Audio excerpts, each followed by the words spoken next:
arrangement you put in place at the airport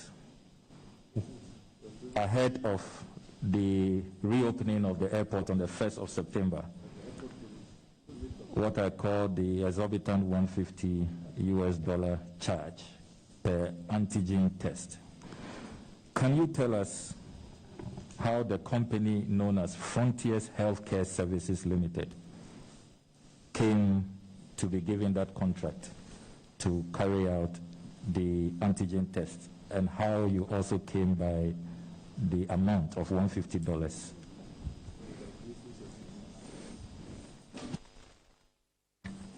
Thank you, Honorable Chair.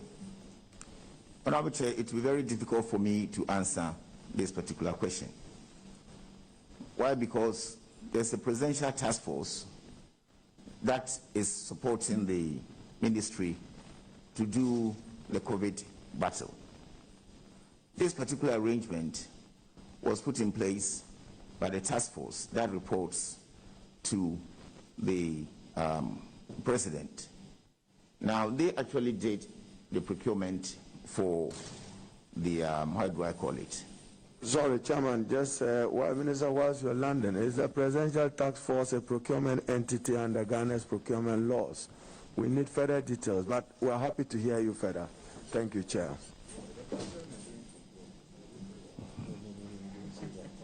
Please, in the midst of the pandemic, I would say this wasn't an anomaly. We had groups that were doing various things. And for the task force to partner with a private sector person to do what we did, knowing very well that the ministry itself didn't have the capacity to do and install the type of equipment they put there, I think was quite normal as an emergency arrangement to have done that. Chairman, just to take note that we would be requesting the chairman of the Presidential Task Force to be in attendance to give evidence to this committee as a witness to testify to what the minister is submitting before your committee. Well, that's your suggestion. We can discuss later. Kindly continue, please.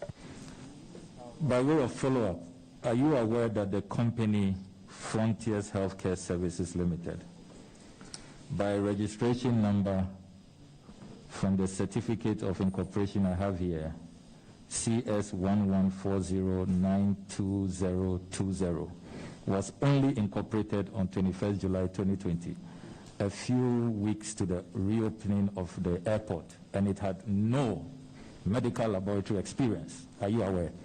I would say I'm not aware.